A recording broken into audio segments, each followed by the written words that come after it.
and as well as few immune related issues also. Okay, so it is always very difficult to keep in sync with what is going on at the global level as well as even in the country level also, because a lot of information coming up every after 24 hours. It is always very difficult to keep your presentation up to the mark.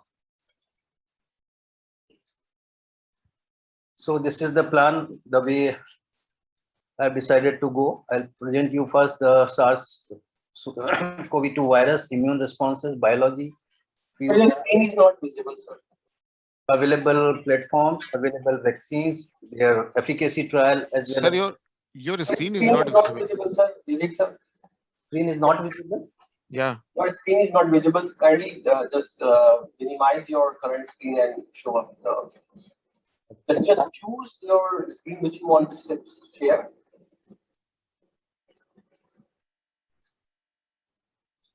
Is it okay? Is it visible Yeah. now? Yeah. Now it's yeah, visible. Yeah. Okay. So I'm starting from here only. This is the SARS-CoV-2 virus. You must have known about it. There are various proteins, and this is the genome of SARS-CoV-2 virus. And you can see these are the spike proteins. These structural protein, nucleocapsid, envelope membrane, and this ORF gene, this open reading frame. This is the largest gene of this SARS-CoV-2 virus. Contains around 2/3 of the entire genome. And if you see, this is the spike protein. These are 4 structural proteins: spike, envelope, membrane, and nucleocapsid. 2 are important. Spike, you know already, and nucleocapsid. And there are other smaller genes also. For example, 3A, 6, 7, 8, and 10. They have important functions to do. I'll just show you. Coming to these gene ORF1A and B, they encode for 16 NSP non-structural protein from NSP1 to NSP16. You can see they are here. And here among them, NSP1 is important because it shut down interferon functioning, basically induction as well as signaling, which is very important cytokine as far as viruses are concerned.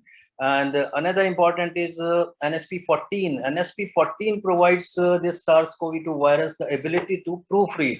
It is not there in influenza. So by the virtue of NSP14, this virus has got some amount of proofreading, but still, despite of having NSP14, it is going to have many variants we have seen from the last year, end of the last year, basically. And there are certain talks that certain antiviral, certain medication, they may have affected this gene, this NSP14 protein, and this is responsible for the reduced ability to proofread now. I do not know whether how much of it is true or not, but this is going on. This is the spike protein, as I told you earlier, NSP1, NSP14. Now you see there are various functions. You see interferon. Interferon is the key innate immune response which is elicited by viruses, elicited by the human body against the viral infection, because it interferes with the viral replication. That's why we call it interferon. And there are 3 types of interferon. 1 and 3 are more important because they produce very important cytokines like interferon beta, alpha, and interferon 2 produces interferon gamma, basically. So these are the NSP1, 12, 6. They inhibit interferon 1 induction as well as signaling.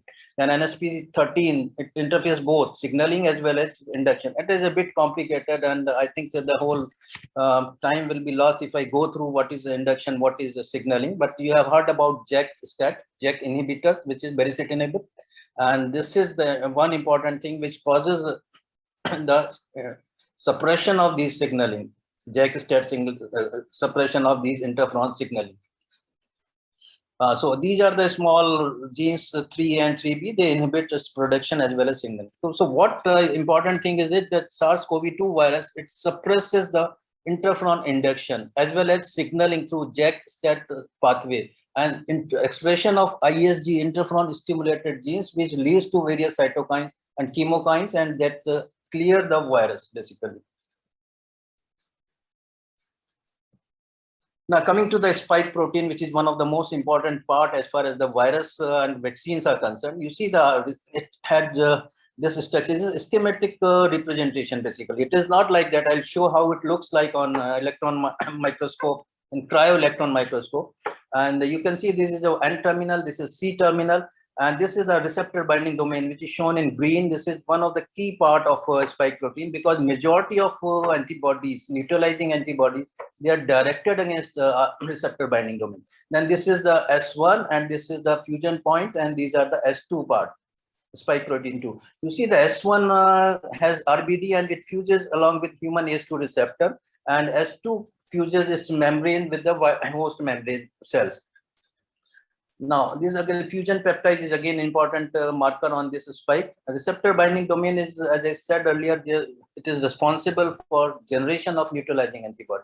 But now, for the last 1 year, the focus has shifted to N-terminal domain. This is why it is so, because most of these deletions, they took place only this part. Okay, and now we have seen that certain antibodies are produced against certain sites, specific sites on N-terminal domain, which leads to enhancing antibodies. Rather than neutralizing, they enhance the infection, the infectivity of the virus basically. So that's why in very serious patient you have antibodies against these. This is called enhancing antibodies. They enhance the infection of SARS-CoV-2, but neutralizing antibodies are also formed on certain sites on this N-terminal domain, as well as in receptor binding domain.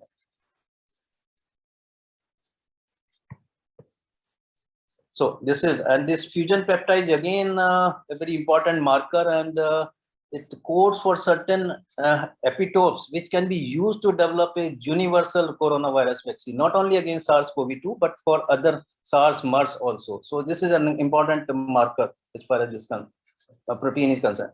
Now you see, this is not like that.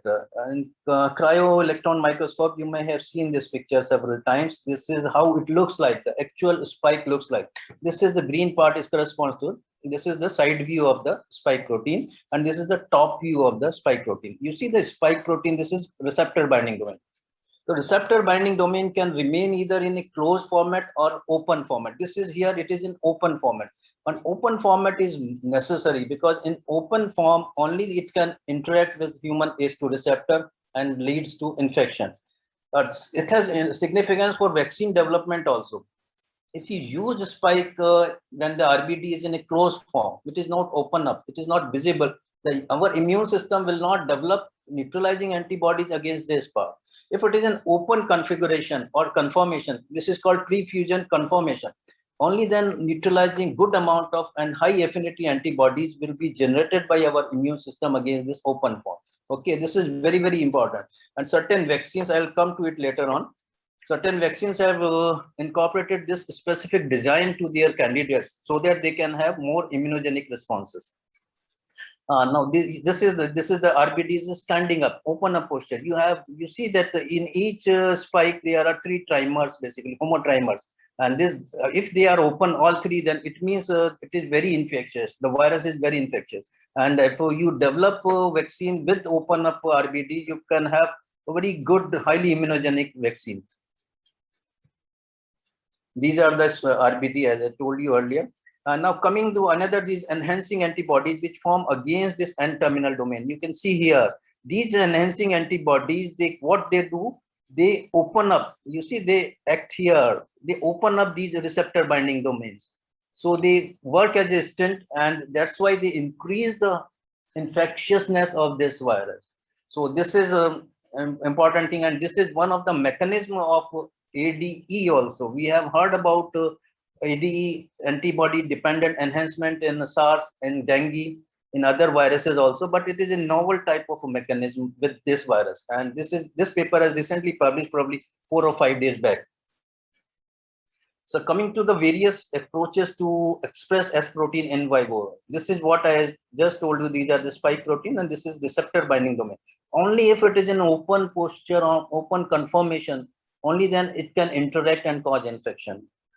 In vaccine technology also, the people have worked how to keep this spike in a proper posture, proper configuration, because once it is mounted on virus, it remains in upright posture. But once you use this spike protein without virus, it is a very very challenging part to keep it open and in stented form. So what they did during the MERS vaccine development, they changed these are the nucleotides. They changed the nucleotides in a way that they encode for amino acids, which is called proline, two proline substitution in front of central helix. This is central helix, and they change this configuration. That's why it encode for two proline substitution. What the proline amino acids do, they provide stunting to these flabby and foldable spike protein, and that's why it remains rigid.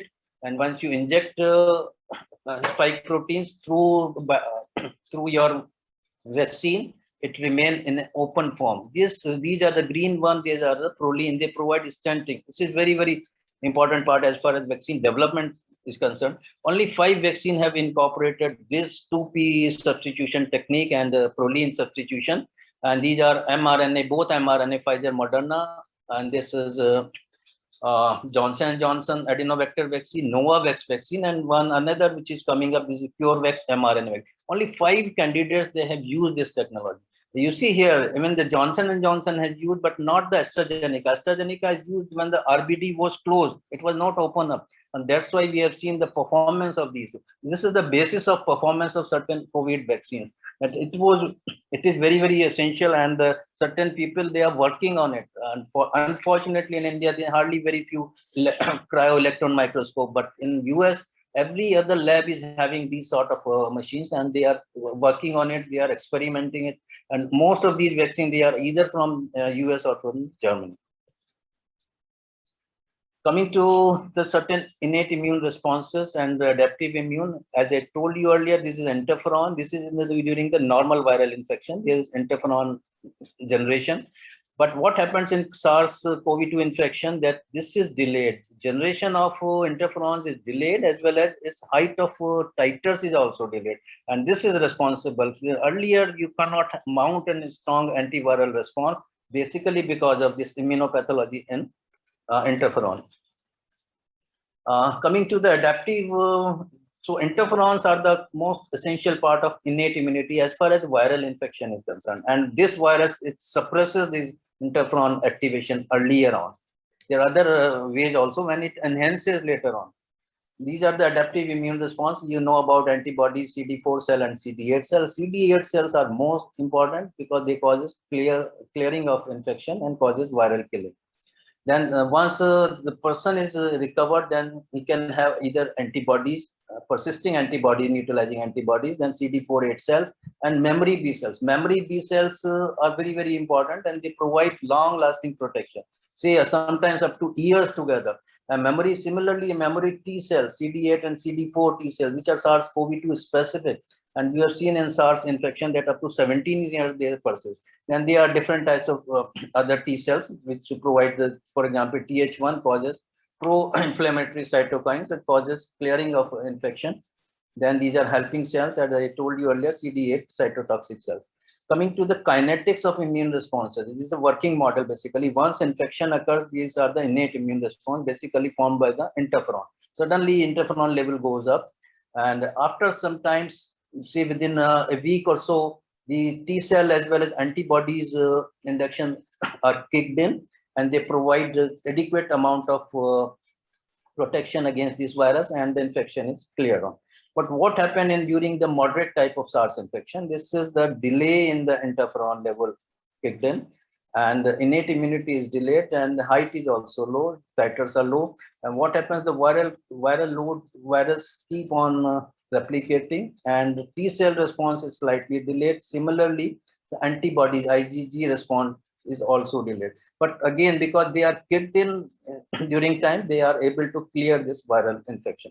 But what happened in the serious or fatal type of SARS-CoV-2 infection, you can see that this is moderately delayed, this interferon innate immune responses, and the viral load keep on increasing. And the interesting thing is the T cell responses is markedly delayed, and titers are very low. So it is the absence of T cell response which causes death and severe disease, and antibodies level is also delayed. And in the later stages, these viral infection, they also affect the ISG, interferon stimulated gene type of functioning and causes a lot of cytokines and chemokines, which is called as cytokine storm, which is responsible for these inflammatory states and the marked pathology.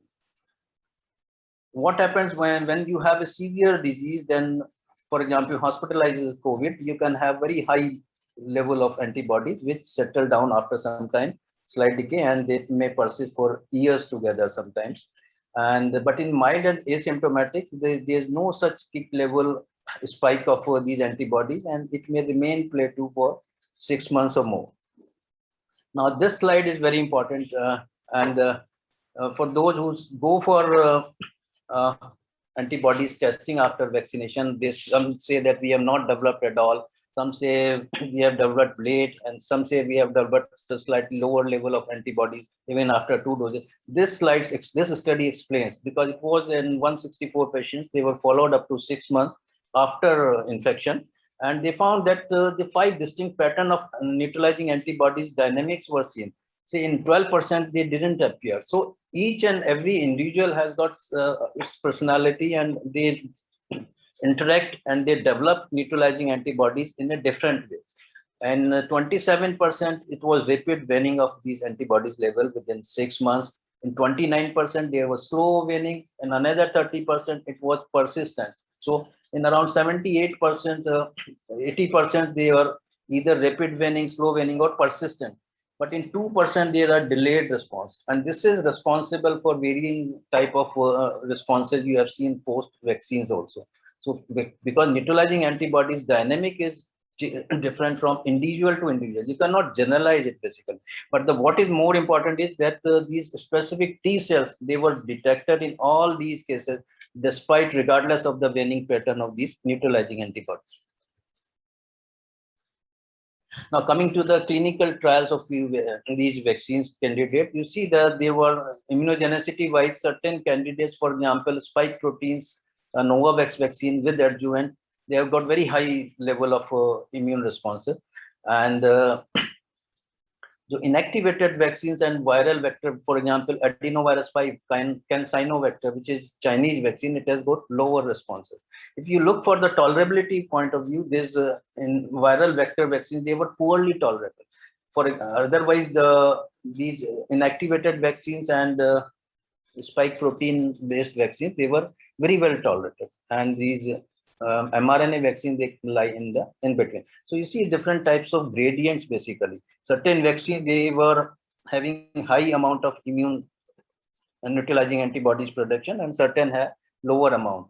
And this is one interesting study which is published probably 2 weeks back. This is what they did, that they took the phase 1 and phase 2 data, and this is the mean neutralizing level of convalescent, those who have recovered from the COVID infection. They took the antibodies level from them and they plotted here. And this was the phase 3 data of, they took 7 vaccine candidates, CoronaVac, Johnson Johnson, Oxford, Covaxin was not taken, and there's Sputnik and these mRNA vaccines. And what they did, they plotted these, the efficacy wise, and this is the human convalescent, and they measured their antibodies level during phase 1 and 2 trial in comparison to these mean convalescent level. This is the one when this red line devotes the mean level of their antibodies level, and this is the efficacy which was from phase 3. What they did come up, that the neutralization level, these neutralizing antibodies, is highly predictive of efficacy. For example, this is the one, certain vaccines, for example, Pfizer, Novavax, Moderna, and Sputnik, they produce very high amount of neutralizing antibodies, which was even 8-fold higher, sometimes 8-fold higher than the corresponding convalescent antibodies level. So they provide very superhuman, you can say superhuman type of immune responses. But at the same time, this CoronaVac, you see, CoronaVac has got 50%, this Sinovac Chinese inactivated vaccine, 50% efficacy, but it produces only 20% of neutralizing level, which is seen in convalescent samples. It means that for protection up to 50% efficacy, you need only 20% of that level, which is produced by the convalescent samples, or those who have recovered from COVID COVID disease. Are you getting it? Yeah. So this is very important. Now it shows that these levels, neutralizing antibodies levels, are basically correlate of protection. And this way you can judge which candidate will have how much amount of efficacy during later half of the trials. Similarly, they have shown this graph. Blue one shows the high protection level. This is the mean level, human convalescent samples. This is the mean, and this is 20%. At 20%, also around 50% efficacy you can see with CoronaVac. And these vaccines, these two mRNA vaccine, and similarly this Sputnik and Novavax, they had got very high superhuman type of titers, say sometimes even 64 times. So this has got very, very significant level, immune levels. And even if you see, if you have a variant which is reducing their titers, for example, 10 times low, but still they are already 64 times higher than the protective level, it means they are still work. They will work against these variants also. So this is the one important study, and it has shown that now most studies are coming up. They say that neutralizing antibodies are the key. They provide you correlate of protection. They provide you protection against the viral application and the development of disease, not the T cells. But still, jury is out. We have to wait for it. Coming to the phase 3 data of certain vaccines, the first platform is mRNA. And you know about these two vaccines are there, high efficacy, 95%. And the good T cell response, rapid development. There is no risk of integration because they don't pass through the nucleus. But what are the limitations? What are the side effects? What are the cons of these mRNA vaccines? Because they require very low temperature. But these two vaccine candidates, they have now solved this problem, and they have developed products which can be kept around 2 to 8 degrees. Then there are long-term safety issues. For example, autoimmunity. All these nucleic acid-based vaccines, they have some amount of autoimmunity. And in fact, it is reflected in certain countries. For example, you must have heard about sudden deaths in Norway. Then there are deaths in Germany, Israel, and in fact, in Israel, after launch of these mRNA vaccine, there was a sudden spurt in the cases of heart attacks, and people were scared. So it was probably autoreactive antibodies were formed against the myocardium. And now we have seen, and very recently, that few cases of autoimmune myocarditis and pericarditis and adolescent age group in US, when they have started this adolescent immunization, probably 2-3 days back, and the cases are coming up, and CDC is investigating. So autoimmunity, but important thing is they are very, very rare cases. They are not very common. So this is the good part, but we have to be careful because we have around 6 months or so time since these vaccines are developed. And as you know, these are quite reactogenic. This is another disadvantage because they cause a lot of inflammatory reaction and lymphadenopathy in some. And you see, these are the 95% efficacy for 6 months. We have shown that after 6 months, it comes down to 91%. And in usual vaccine trials, we have study data up to 2 years. So we should not be confused with these numbers, basically. They show 95% for the 2 months. But as the trial progressed further, we have seen that it has sudden drop in the efficacy number. It comes down to 91% at 6 months. It may be even lower at 1 year, or maybe further lower in 2 years. So this was expected, but they were meant to provide you immediate protection. Coming to the another platform, we have maximum number of vaccines again on this platform is Sputnik. You know, 2 different types of adenovector are used, and point efficacies are very good, 91.6. And the important thing, they have used 2 different types of vector, 26 for priming and adenovirus 5 for boosting. And then we have our own Covishield, which is they have used the chimpanzee adenovirus vector. Then Johnson & Johnson, they have used this adenovirus, human adenovirus 26, and this is Chinese adenovirus 5 vector. You see, there's a gradient in their point estimate of efficacy. While Sputnik was very high, 92%, AstraZeneca and Covishield ranges from 60, 70, 80 to 90. I'll come to it later on. And Johnson & Johnson, it ranges from 52 to 74, but it is a different vaccine, you can say. It is single dose, similarly CanSino, and it was tried in several countries, for example, in USA, UK, Europe, in South America and South Africa, and later half of the pandemic when a lot of variants were circulating. So you cannot compare this efficacy against the Sputnik. The Sputnik was tried when the wild type of original type or D614G was circulating. So you cannot compare. It will not be good to compare this. Even against South African variant, it could hold around this 52% efficacy. The important thing with all these that they are very good in the inducers of T cell immunity, particularly CD8 cell, and CD8 cells are very, very important. They work as a last resort as far as our immune response is concerned against the viral attack, and they provide protection against severe disease and death. So because of adenovirus here, they are good inducer of T cell immunity, and they have better response than the killed vaccine. And here the Sputnik, because the main drawback of these vector vaccines is prevalence of pre-existing immunity against these adenovirus, because these adenoviruses are present in every population, and we develop antibodies against them. And if you inject an adenovirus based vaccine, the initial response will be that adenovirus, and pre-existing antibodies, they may inactivate the virus, and your take-up of the DNA will not be there. So that's why they have used these Russian people 2 different types of adenovirus vector. Very smart way, priming with this and boosting with this. And this similarly, chimpanzee adenovirus was used by AstraZeneca. But again, it was seen that certain autoreactive, cross-reactive T cells, they impacted here also, despite using a totally novel type of adenovirus vector.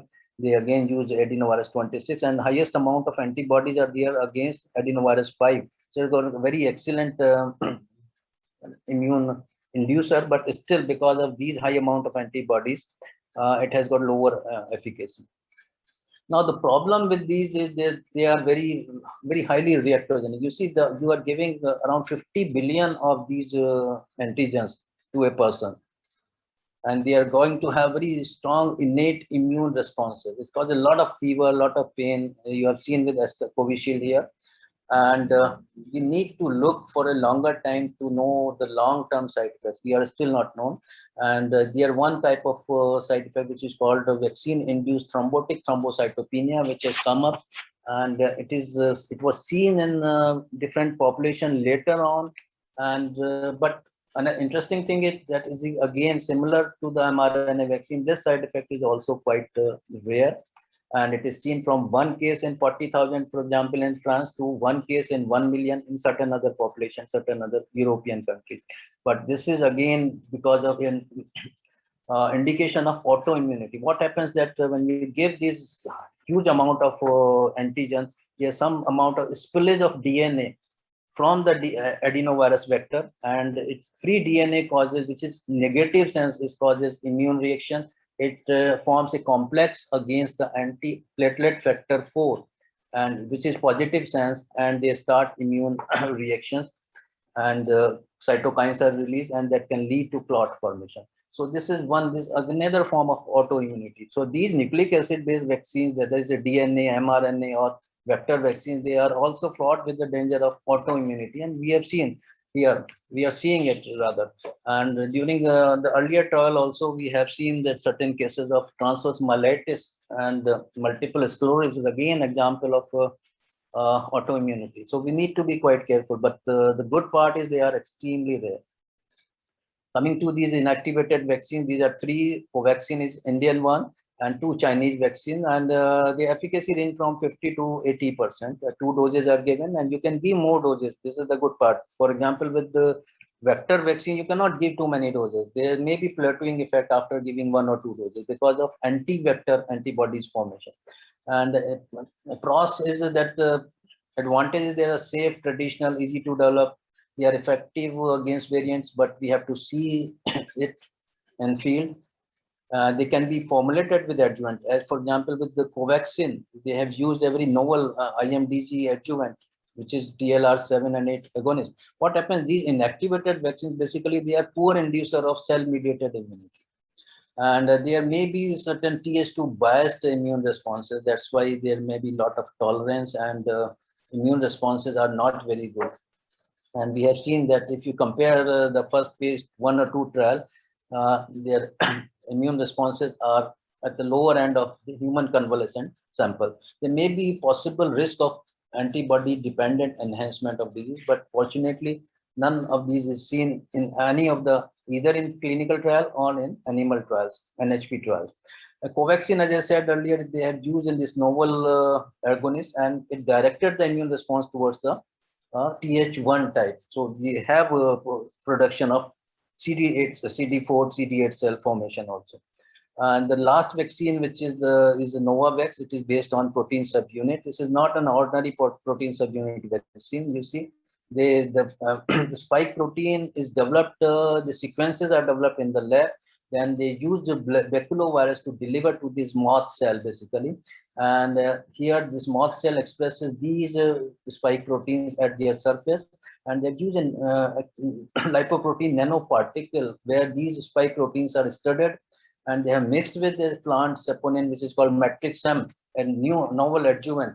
And then this, the whole solution is injected through the arm. So it is not like you are using a similar spike protein, for example, just like hepatitis B vaccine. These are recombinant. These sequences are developed like the mRNA sequence in the lab, then they are formed here in the moth cell, then transferred through this nanoparticle, and they have added one very good novel adjuvant matrix-M. And we have seen efficacy in the later half along with the Johnson & Johnson, and it has given very high efficacy, even higher than mRNA vaccine, around 96%. And interestingly, it was effective against the South African, which is most immune evade, around 51%. And even in HIV positive patients also around 49%. So this vaccine is extremely good. And even this Serum Institute of India is also producing it. India is definitely going to have this vaccine, and they have collaboration tie-up with the Novavax company. And by September, I think it should be available. Coming to the Indian vaccine, which is Covishield, as I told you earlier, this is the efficacy in earlier trial, which was published in January. You see that the 2 standard doses were given. The efficacy was 62%. One low dose, half dose, and standard dose. It was basically because of certain issues as far as the titration of the doses was occurred. And it had around 90% efficacy, but it was nothing to do with the low dose or small standard dose, but mainly due to higher duration between the first and second dose, because this combination was given around 11 to 12 weeks duration, and this was the main reason, not using half doses of it. And in the US trial, which was published later on, they have found 76% efficacy against symptomatic disease, and 85 to 100% in elderly, as well as in severe and critical disease against hospitalization. So you see, this vaccine was again used in UK, tried in UK, Brazil, and South Africa, and you have seen with different types of efficacy. This vaccine has got only 10% efficacy, and that's why South Africa returned all the Covishield AstraZeneca doses back to the India or some other European country, and they have opted for this Johnson & Johnson vaccine.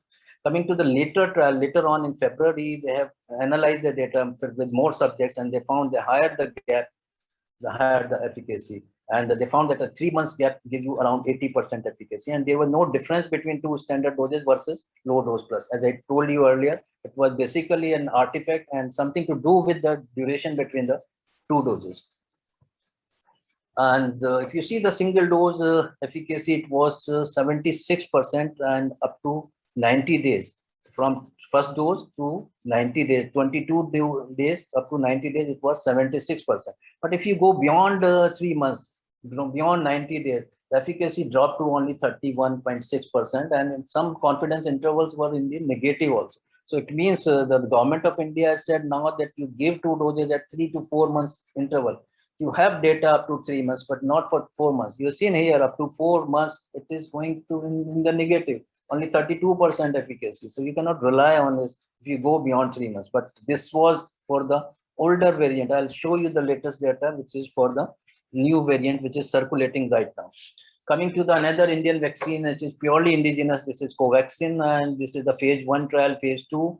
Phase 1, they have gap with 14 days between 2 doses. Here they had 4 weeks. As I told you earlier, they have used a novel type of adjuvant, and which gave rise to higher ratio of Th1 to Th2 responses. And Th1 speed response means more cellular response. And this was safety was lesser if you compare with the Covishield, which had the highly reactogenic, but this is not an earlier trial because 2 doses were used quite close. That's why there was higher reactogenicity, local reactions were seen, and seroconversion weightage was around 90 to 99%, 98%. It was good. And if you see the GMT, it was almost comparable. It was less, around half of the human convalescent samples titers, but it was comparable. So it was not very good inducer of immune responses, but with the addition of new adjuvant, probably it is going to have good T cell immunity. And this is the latest data they have shared with us. It has got efficacy around 78% against symptomatic disease. And earlier they have said it is around 81% based on 49 infection. But now they say after 127, it is 78%. But this is again not published as yet. And I think this is the reason that's why WHO has not given go-ahead signal to this vaccine. And this is very, very important. Once you have WHO pre-qualification status, then it can be used and you have the certificate of using a world-class vaccine, but still it is awaited with Covaxin. But the good thing is that its efficacy against different variants, it is effective against B117, it is Brazilian strain, but there is no information as far as the South African variant. And interestingly, it is found that only 2-fold decrease in the neutralizing titers was seen against this Indian strain, which is currently circulating, B617. So it is good thing. It is reasonably give you confidence that it may be effective against the currently circulating strain, though it is less effective if you compare with B117 than B617. But these are the lab data. We need real life field experience with this. Coming to this antibody responses after first dose of Covishield versus Covaxin, you see after first dose, Covishield gives you higher amount of antibodies titers, around 61.5. This is one study, around 450 subjects. And on the other hand, if you take the Covaxin, it is important that you take the second dose very closely, because after one dose, it is not giving good amount of seroconversion as well as titers, GMT titers of these anti-spike antibodies. It's only 6. And here it is 10 times higher. So it is always important to take Covaxin. You should not delay your second dose of Covaxin. After 4 to 6 weeks, you should take it, because one dose is not found to be very good generator of immune response and not very, very effective. But as I said earlier, this is adverse event were low with Covaxin. Coming to the real world setting data, how these vaccines are really performing once beyond their vaccine trial, efficacy trial, in the real world scenario. And the best response we have seen from the Israel, that there they have around 60% coverage with 2 doses. And you can see here it was launched in around 19 December. Then at the same time, at the background, I think lockdowns were also implemented, were going on. And but interestingly, the Israel reached to 0 COVID death in 20th April. So this vaccine, they used Pfizer mRNA vaccine, worked exceedingly well in Israel. And they have a lot of different types of studies done in different sections of societies, hospital-based, against asymptomatic, and it ranges from 96.7% against death to 91% against asymptomatic. In fact, there is a huge efficacy, you can say. Nobody expected that these type of vaccine will provide you protection against asymptomatic infection, but it was effective, this Pfizer vaccine in Israel.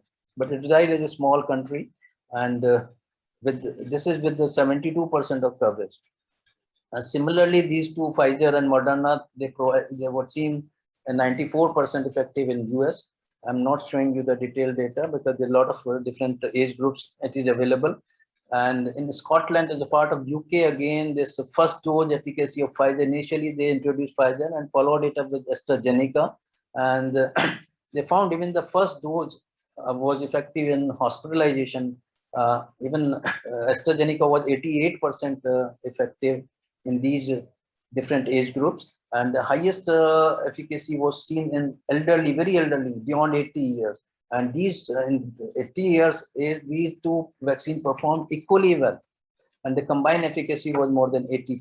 So it is again indication from Scotland, and this is the recent data from Public Health. Interesting, they have shown that the first dose of Pfizer as well as Oxford Genetica, they work equally well in symptomatic disease. Similarly, in hospitalization also, and they don't have data for this two dose as far as this AstraZeneca is concerned, but in symptomatic disease, it worked equally well. In fact, AstraZeneca matched Pfizer vaccine as far as this study is concerned, but this was again when the Indian strain was not prevalent at that time, and majority of strain was B117, the UK strain. But the difference was here in the transmission, when the one person who is vaccinated able to transmit the disease to another who is also vaccinated. Here there were 10 points gradient between these two.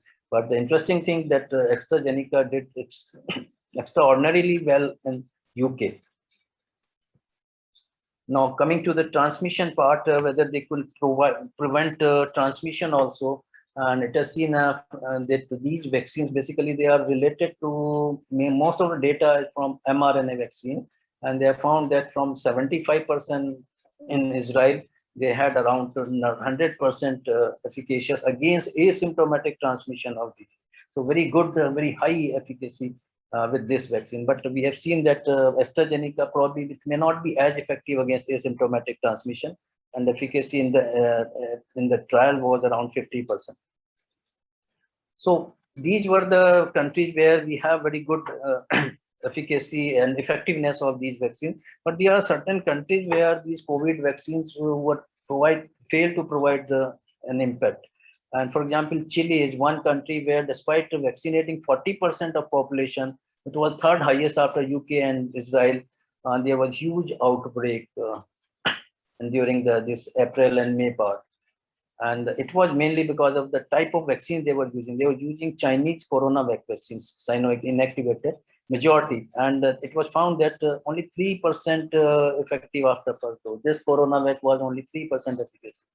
So it depends. Then you see the type of vaccine you are using. It also shows the impact of these vaccines at the disease level, at the ground level, at the real life population level. It is not like that all vaccines are equally efficacious. No, it depends. We have seen that despite vaccinating 40% population, Chile suffered a lot outbreak, a very severe outbreak of COVID.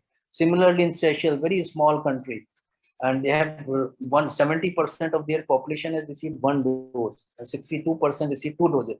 But again, they were using another inactivated Chinese vaccine, which is Sinopharm's, and they have found that Sinopharm has got very low efficacy, around 50% effectiveness, and they have claimed that around 78%, as I showed you in earlier slides.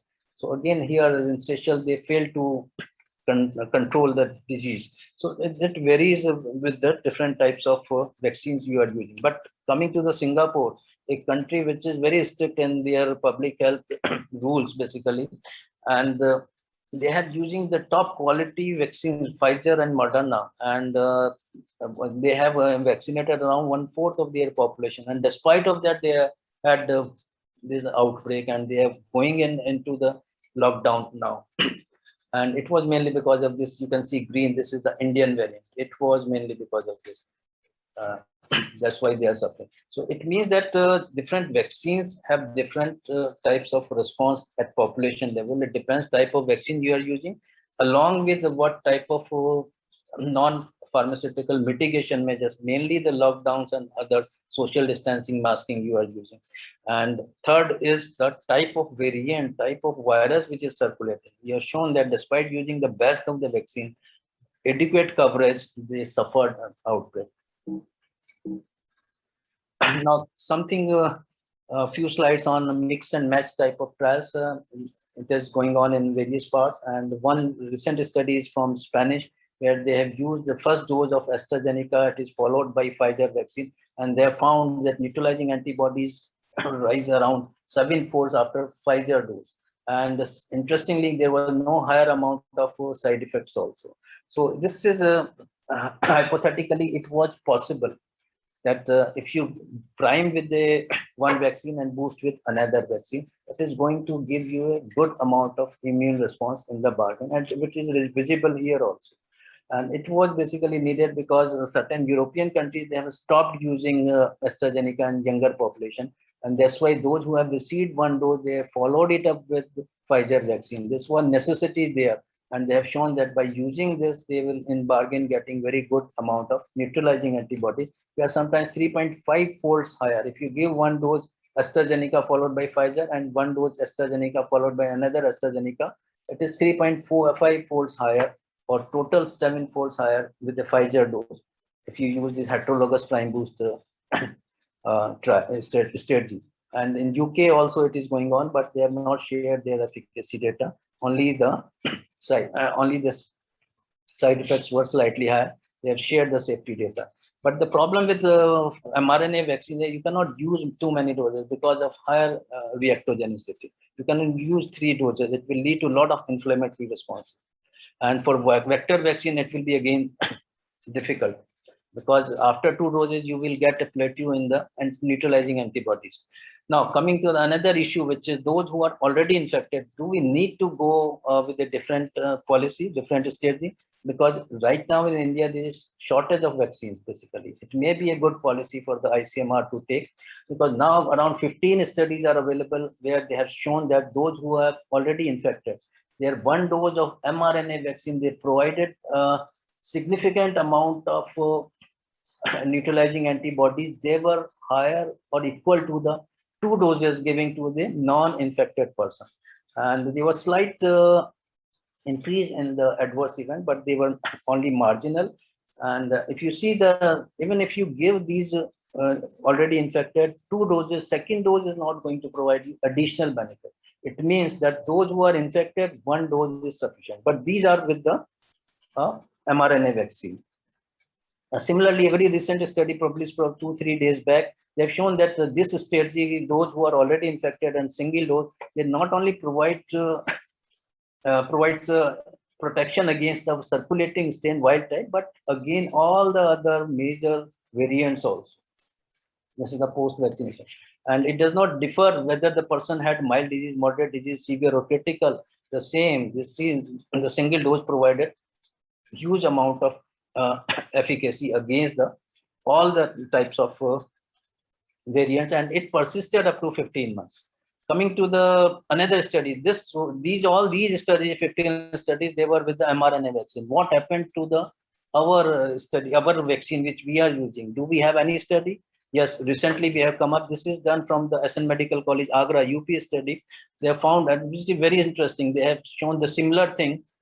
This is after 28 days of 2 doses. They found those who are already infected, they had a very high amount of immune responses, neutralizing antibodies tighter than those who are uninfected. This is after 2 doses.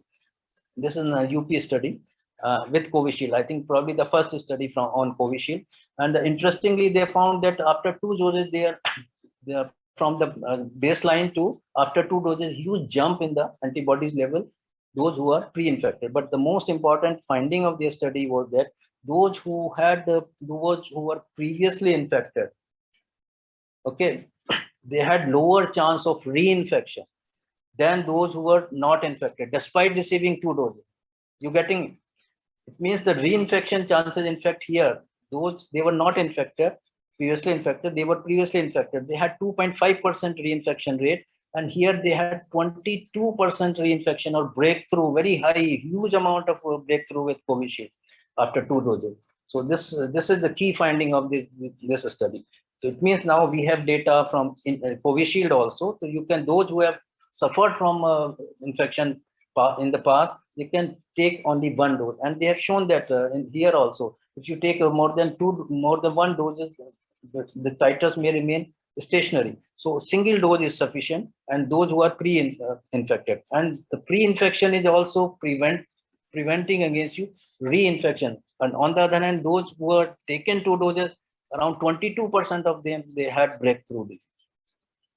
Coming to the last part, something to do with the variant that has changed the game basically.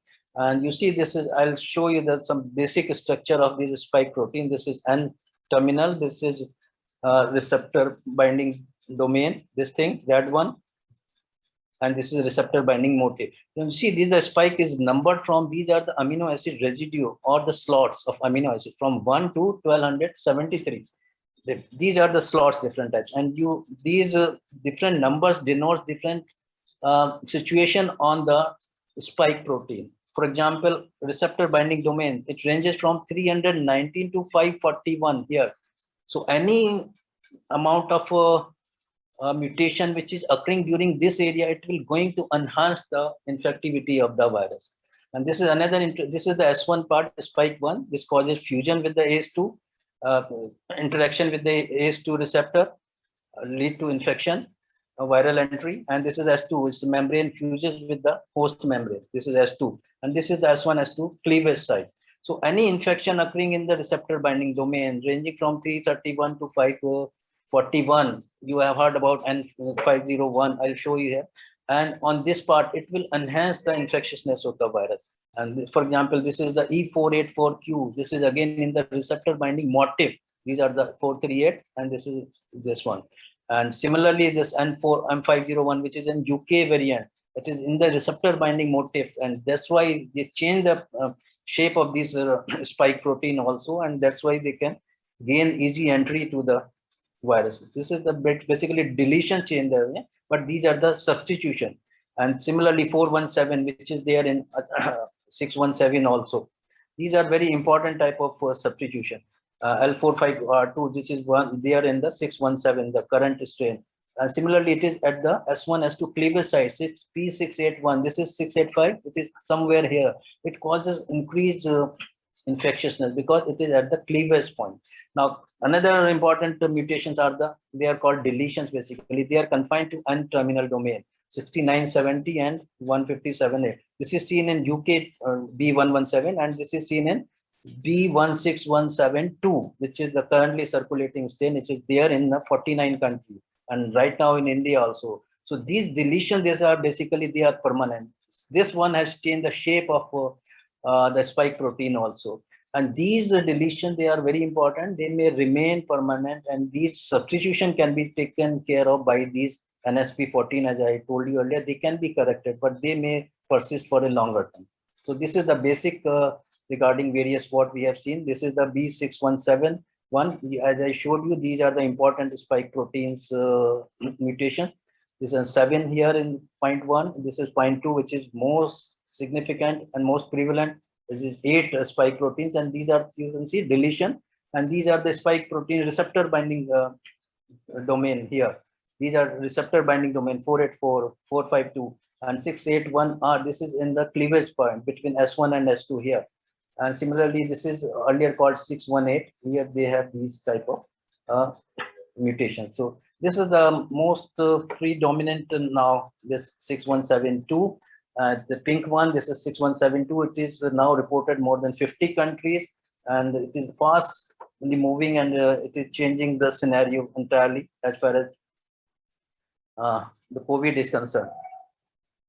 Now, will these vaccines will be effective against them? If you see these variants, the South African one has got the highest degree of immune evasion.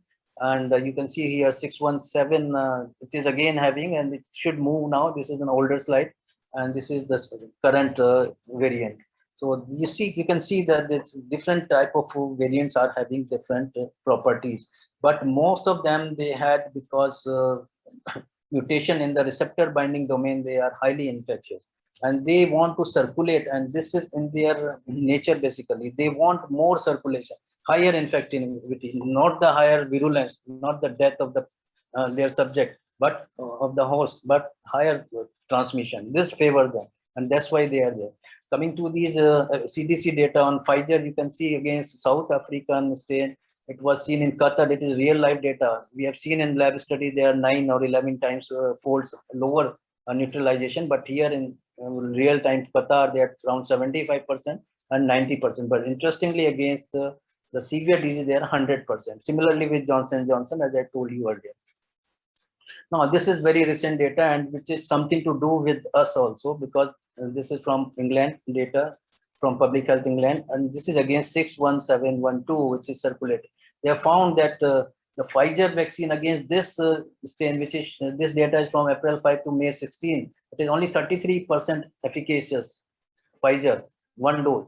And similarly, AstraZeneca is 32.9%, similar efficacy. But when it comes to dose 2, it is around 60% efficacy, and Pfizer is around 90%, 88%.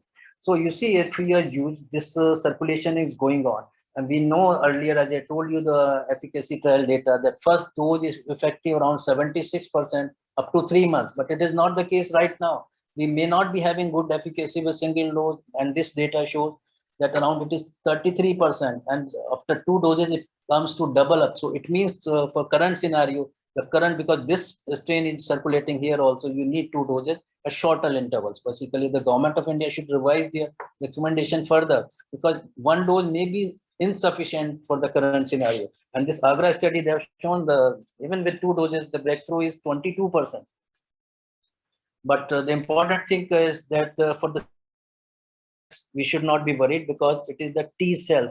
The T cells epitopes are not changed by these variants. They have changed in the spike proteins and neutralizing antibodies levels, sites, but not the CD4 and CD8 responses are intact. And it is true for most of the variants, basically. You see what could be the impact of T cell responses. You see the spike protein is there, certain epitopes are for the humoral cell and humoral B cells, and some certain other for the T cells. So T cell responses are preserved, even whatever type of mutation is there, because if they change also, it is not going to make much difference, because everybody's T cells are different, basically, because of different HLAs. So they may not have any impact on the effectiveness of these vaccines. So this is the issue. This is the saving grace, you can say. Mutations, not only they ablate certain epitopes, but they can add also. You can, when you change the mutations occur, you can have gained the T cell epitopes also. And certain epitopes, they are unaffected. Majority of them, they are unaffected. And certain, they may be able to ablate or affect. But ultimately, you see the majority of them, they are unchanged, or even you have higher amount of epitopes after mutation. This is very, very important. And to have a changes in T cell activities, a virus will take 15 to 20 years to circulate. Only then they will get. So we should not worry much about, because T cell responses are preserved against variants and protect against the severe disease. Coming to the last part, what is the current status of India? Because you see, we are using 2 vaccines, Covishield and Covaxin. But the thing is that our inoculations are very, very low, only 3%. So it means, what does it mean? That at the ground level, we are not going to have any impact on either on the ongoing surge, which is now bending or receding, or the coming surge, until unless we have around 60 to 70% fully vaccination coverage. And the way we are going, it will take many years. So what these vaccines are doing at population level, public health level, nothing. At the individual level, they may work, provided you use them judiciously. As I said earlier, you have to cut down the duration between first and 2 doses of these Covishield, and similarly use Covaxin and bring some newer vaccines, because they may not be as effective against these circulating variants as other vaccines also. Another thing is, we do not have any study also. You see, if you see this inoculation I've shown you, we are not doing any study also. How efficacious our vaccines are at the ground level, basically. And if you see the breakthrough data, which is ICMR, they have shown that the Covaxin breakthrough rates is much higher than, almost double than the Covishield. But we cannot rely with these data. And it was around 18 folds higher than the CDC shared data on breakthrough illness, vaccine failure. You can call them vaccine failure. And Covishield is similarly 10 folds higher than CDC. So with CDC data, they have shown 0.001% of severe cases and death, but here they have not shared the death, but only the symptomatic illness after these two vaccines, and they are quite significant. So I have covered this, and we have not studied the efficacy data at all. So what should we do coming to the current Indian scenario? How can we solve it? Because we are not having adequate amount of vaccine with us. That's why our coverage is very, very low. It is not going to make any impact on the population level. What can be done?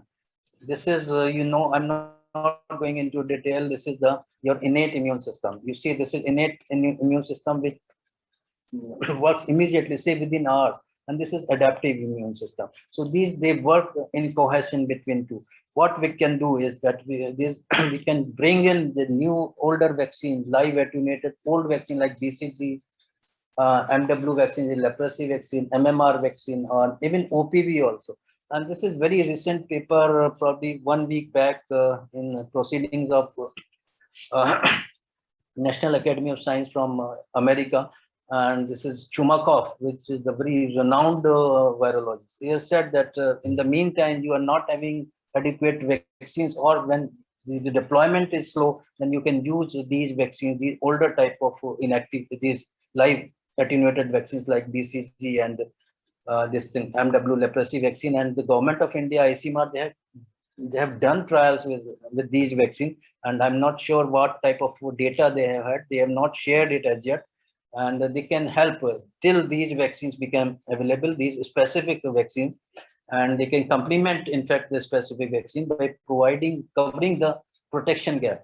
They would not be compromised by the antigenic shift, and they worked immediately, and we can use during the surge vaccination, certain population which is highly prevalent infection is there. You can use these vaccines, and they can use during post prophylaxis of the disease also, because they enhances your innate immune system very good, and they provide you trained immunity also. So this is out of the box thinking one way. And coming to the last slide, you can see that we should not be worried about these variants. They can be tamed. We have seen that UK, the cases you can see here. This is even with vaccine as well as the social mitigation also. This non-pharmaceutical mitigation methods also by lockdowns. UK went 4 or 5 lockdowns. Similarly, in South Africa, if you see the coverage of South Africa, it is only around 1% with 2 doses. And still they could manage, they could bring it down their cases of SARS-CoV-2 here, COVID cases, without using any vaccine, with mainly the lockdowns and other social control methods, non-pharmaceuticals. Similarly, Brazil is one country which is still struggling. And we have seen in India also, despite not having good coverage, not good vaccines, and a very highly prevalent type of variant, we could bring it down. So we're not to worry about as far as these vaccines and the variants are concerned. They can be managed, provided we use the social mitigations and the social control measures judiciously. And this is the last slide, how the pandemics, and you have seen that various pandemic in the past, whether it is Spanish flu, Hong Kong flu, SARS, MERS, or even the influenza, swine flu H1N1 2009. The truth of matter is every pandemic will end. And to date, vaccines have never played a significant role in ending that. Whether we didn't have vaccines against SARS and MERS, but we have vaccine against H1N1. But despite having vaccine, we didn't use it in the way it should have been. But again, without using it ended, but it does not mean the vaccines are not playing a critical role this time. For fewer people will die from COVID-19 because of them. If we use them judiciously, as I said earlier, they are effective against at individual level. And this is the summary. I think this is the last slide. I think I've taken too much of time and I should stop here. But we need to be careful. We need to do studies. We need to look for our real-time data as far as India is concerned. We are relying on other countries to do studies for us, basically. We are relying on UK data, and we are changing our recommendations data, US data, UK data, which is not the correct thing to do. And ultimately, we know which way the SARS will go. Either will go the SARS way, where suddenly it will disappear. No, it need to have a certain lethal type of a mutation for that to happen, or it will persist in an annual outbreaks, just like influenza. We don't know, but the most virologists, they believe, and epidemiologists, it will become your fifth corona common cold virus, and it will cause disease mainly in small young children, very mild disease like common cold and cough, and it will remain as such. Thank you. Thank you. Thank you. Thank you, Dr. Vipin, for your detailed and nice and lucid presentation. You can stop your screen share. Already stopped, I think. Okay. So there are so many questions, Dr. Vipin, you must be seeing in chat box, there are already 41 questions and I have prepared something and you are already, dealt many of them in your presentation. So what I'm going to do is I am going to, take few questions and I must welcome Dr. C.P. Bansal, sir. He is looking right here. Welcome, sir. You are there throughout the Dr. Vipin's talk. And we are honored by your presence. UPIIP, is honored by your presence. So now, let's roll our ball in this discussion. Now, I have seen all your presentation, but actually I wanted to know, is there any, prediction of what is going to be the duration of protection following a natural infection? You see, most data is coming up, and now it's a good news. You can say it may persist up to 1 year. We have data up to 1 year natural protection, because you see the time lapse from the onset of this pandemic to here. It is only roughly around 15 months or 18 months. The study started late, and we have good amount of data that say that this is going to persist up to at least many years, but at least we have data up to 1 year now. And interestingly, initially people were saying that it is not going to give you long-lasting immunity, your cell will not be formed, or long-lived plasma cell will not be formed. But now the studies have shown, very recent studies, that they are there, and it will provide you protection at least 1 year. And I've shown you the slides on UP data, where the pre-infection had huge amount of benefits those who are not infected. So up to 1 year, you can remain content that it may be longer, but up to 1 year, it is there. We have data. Okay, and the other thing that we all are worried about, that now the efficacy of Covishield, we all know this is around somewhere around 60% against this Indian variant that we are facing right now. Now we all have had the Covishield, and that too taking a 1 month apart dosage schedule, because it was earlier only 1 month apart. So what are now we dealing with? We are a population who are at high risk. We are still looking after our patients. Is there any indication of using booster dose in those who have taken Covishield 2 doses 1 month apart, or in any situation you can think of? I think if you see the latest data, the variant is 617 in India. Most of them it is 617.2, and I've shown you data from PHE from UK that first dose is not effective at all. You have to take 2 doses at a shorter interval, not at 12 weeks, but take at around 4 to 6 weeks. So only then you will get around 60% efficacy against this variant. The problem is that for these vector vaccines, having too many boosters are not advisable because of anti-vector immunity. And it is shown in efficacy trial also that anti-vector immunity interfered with the take of this vaccine, this AstraZeneca vaccine. So you cannot go for many boosters of viral vector vaccines. It is true for all viral vector vaccines, whether it is Johnson & Johnson, AstraZeneca, or even for the Sputnik. These vector vaccines are meant only for a single dose use because of pre-existing antibodies and interference with the vector, adenovirus vector, which you are using. You are giving non-replicating, but again, they are producing some amount of antibody and they will interfere. And it is seen in various trials also, there is a plateauing effect. After 2 doses, there is a plateauing effect. Those who are infected, they have taken 1 dose, given 1 dose, and there is some boosting. And after 3rd dose or 2nd dose, there is a plateauing effect. So they are not good to have too many boosters. these vector. But what about once, Pfizer and Moderna vaccines are available in our country, then we can think of getting a booster dose of these mRNA, because they are two different kind of vaccine. And you have shown that if you take two different vaccines, there can be, sevenfold more neutralizing antibody formation. Yes, definitely. So what about in this situation? Should we wait for these vaccines to come, which are a different vaccine that we are using, or Novavax, which is a subunit vaccine, and then we can use this as a booster vaccine? Yeah, definitely, because both mRNA vaccine and Novavax, they are very high inducer of neutralizing antibody. I've shown you one slide. They have produced up to 10 to 16 folds higher antibodies than the natural infection. It means they are going to boost your immune responses like anything.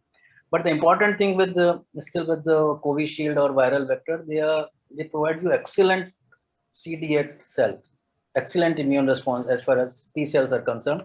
And CD8 cells are very, very essential against the viral infections, particularly against severe disease and death. But sorry to interrupt you, Dr. Vipin, this much of science is not going to help us, because what has happened, we have seen deaths after 2 doses and good interval. We have seen vaccine failure like anything this time. So our, confidence, our own confidence in these 2 doses, and when see the efficacy is only 60%, is somewhat shaken. So everybody is asking about this booster dose, and we know that there is no data about the boosting. There is no study right now which has published the need of booster. But for us, for our own sake, we know that this vaccine is going to be effective only in 60% of us. We don't know who's going to get infected and who's going to get a severe disease. Will it not be on safer side that we wait, and then when the other kind of vaccine comes to us, then we should, be open to the booster dose? Hypothetically and immunologically, it makes sense. You go for heterologous prime boost, and but you don't have the option right now. Problem is this: you cannot take 3 doses of Covishield. You cannot boost Covishield with Covaxin, which is again a poor inducer of neutralizing antibodies. So there's no option. Once you have a Novavax or even this mRNA vaccine, Pfizer or Moderna, then there you can very well boost them. But I think that by the time they are available, our the second wave will be disappeared now. But you are of the view that booster dose is an option once they are available, once the different vaccines are available. Yeah, definitely. I've shown you data. I've shown you two studies, one from Spain, another from UK. Yeah, we have discussed too much about Covishield and Covaxin. Another vaccine which is available to us very recently, the Sputnik one. What is your take on this Sputnik? How much efficacious is going to be for us, and how much is actually the data to support us that it is different from Covishield and Covaxin? I think if you take first the efficacy part, it is definitely going to be superior to Covishield, because they have used different types of methodology. They are primed with one adenovirus 26 and boosted with adenovirus 5. So adenovirus 26 is not seen in human populations, and pre-existing antibodies are very low compared to adenovirus 5. But adenovirus 5 is very strong booster of immune response. So it is shown, it is reflected. But the problem with the Sputnik is these Russian people, they have conducted most of their trials in Russia. They have not shared in detail the data also. Second thing, it was tried during earlier part when the variants were different. So my gut feeling is that even Sputnik will struggle against the type of variant we are having. So it may not be having 91% efficacious, may have some lower, say around 70 or 75, but definitely superior than a Covishield. But we need to be careful as far as the safety part is concerned. This is something they have not shared with the entire world.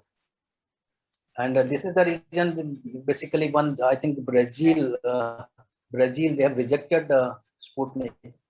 They said they have not properly inactivated their vector, and the E gene was not properly neutralized. And there's some amount of replication they have noted. So it is one. So we need to be very careful, because they have published in Lancet, but they have not shared the entire data. Okay, and another question is regarding the efficacy of these vaccines which are about to come, like the Novavax and these Moderna vaccine against this Indian variant that we are now facing right now. Because you have shown in one of the slides that the AstraZeneca and Pfizer against the Indian variant. What about the other vaccines that are being running around, like Covaxin, Covishield, and Sputnik? Most of the population will be taking these vaccines. We don't have data on Sputnik, but Covaxin people, they have did lab-based studies and they have found slight decrease in the neutralization titer, up to 1.8 to 2 folds decrease in neutralization against this 617. So if we believe this, because there may be a difference between lab-based studies and real life performance. If we take the lab-based study, it should work against this variant. Similarly, Covishield people, they have also shown that their vaccine is effective against this thing, 617.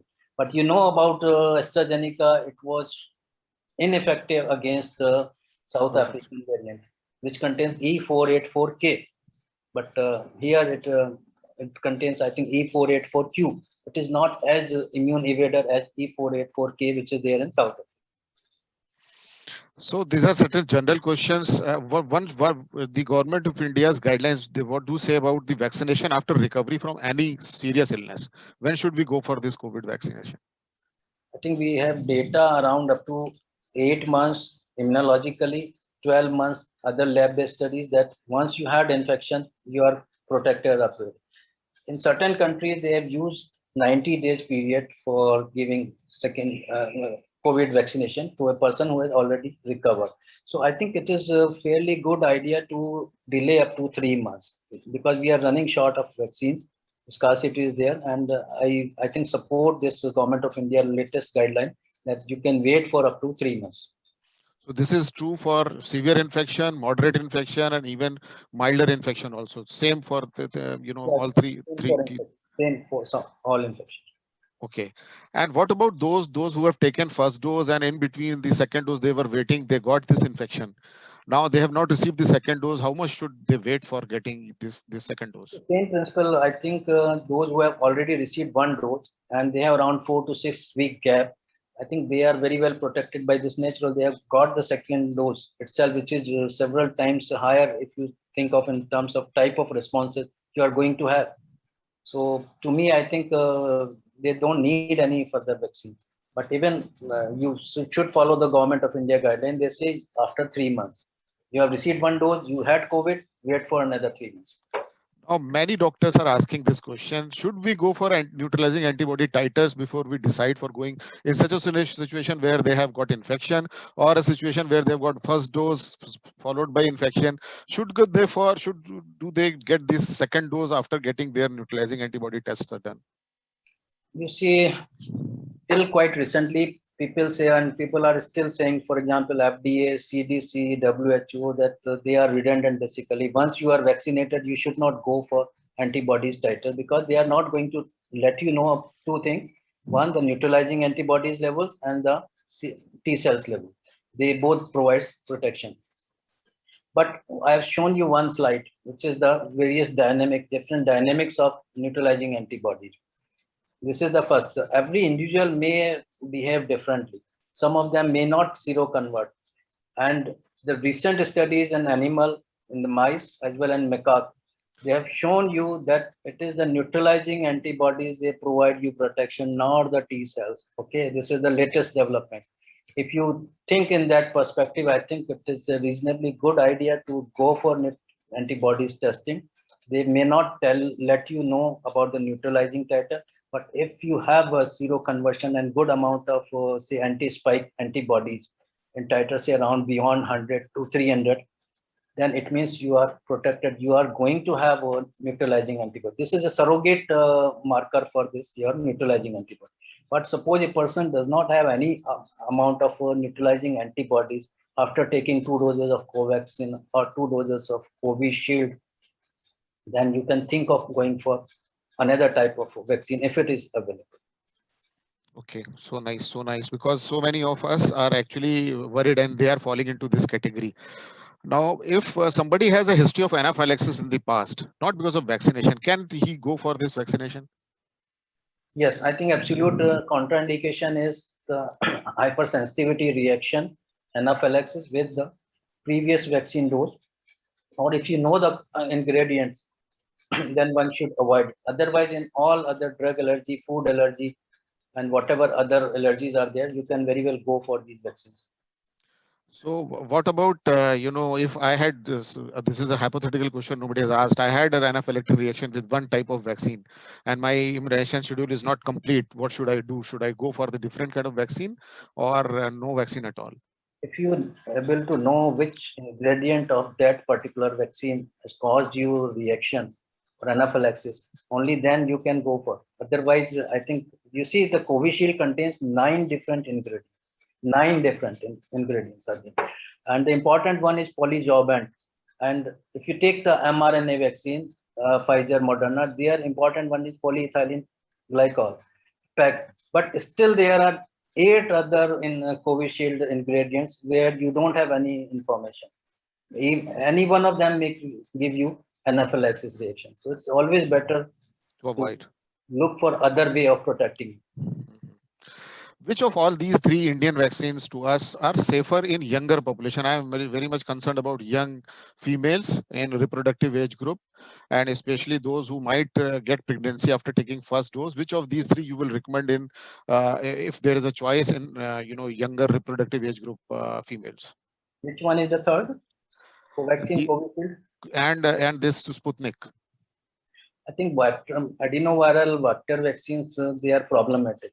There are a lot of inflammatory responses, very high induction of innate immune responses. So I would recommend you go for Covaxin till you have another option. It may not be very highly immunogenic, but it is comparatively safe. And we are using this in various other, you see the influenza vaccine and Tdap, we are using, these are all inactivated vaccine, these platforms. So I'll recommend for this, these vaccines, basically the inactivated one, which is available Covaxin. And one should have for pregnancy part you're asking about? Yeah, for pregnancy. First trimester should be avoided. And now we have adequate data with the second and third trimester, but one should be very careful with these viral vector vaccines. Going through the reports of AstraZeneca, and in one of the studies, probably, and some subsets, they have higher number of premature labors with this vaccine. Okay, not with mRNA, Moderna, and Pfizer. So these adenoviral vector vaccines are slightly problematic as far as the safety part is concerned. So you recommend that Covaxin should be a preferred vaccine in that age group. Okay. And what about this herd immunity? Herd immunity, we have listened so much about herd immunity. Are we not approaching this herd immunity by natural infection itself? Because vaccination is going to take years together. And earlier this seroconversion rate were about 30% of the population. Now with the second wave, so much of rampant along all age groups. We may be nearing somewhere around 50-60% of our population getting the infection this time. So what is your take about on this? Because you have mentioned that, all pandemics have stopped on their own, maybe because of the natural herd immunity that everyone got. So what about this COVID? I think, you cannot rely on wild virus induced or wild infection induced herd immunity. They have limitations because there are certain populations which lives in a close proximity. They are more likely to have higher seroconversion. For example, Dharavi, and certain population in Delhi, but there are certain other population which may not have infections, and they are naive basically. If you see the seroconversion point of view, only through vaccine you can have a uniform herd type of immunity. But you see, these respiratory viruses, they comes like a thunderstorm. They come immediately, they infect a large number of people and suddenly disappear. This happened last year also. We were not having 60-70% herd immunity. Even then, they disappear. So you cannot, these are quite unpredictable, and you cannot control these outbreaks only on the basis of organism-induced herd immunity. Yeah, doctors have also heard about these reports of this antigen escape of using this vaccine during this second wave. What is this antigen escape, and how best we can avoid this antigen escape? Antigen escape means vaccine failure, breakthrough cases. No, they have said that, certain, scientific postulation that, if you give prior boosting with one other virus and then you give this This is one, the it original can escape. antigen, you're probably trying to say original antigenic sin. Sin. Yeah. Yeah, this is seen in influenza outbreaks basically. In influenza pandemic, it was seen in Canada. And there were a few studies, 4 or 5 studies, they've shown that those who were already vaccinated, they fared badly than those who were not vaccinated. It means when the virus, for example, these vaccines, they are developed on D164G wild strain. Okay. So most of these B cells, they are trained towards that. These are converted or activated B cells. But when you have infection with this slightly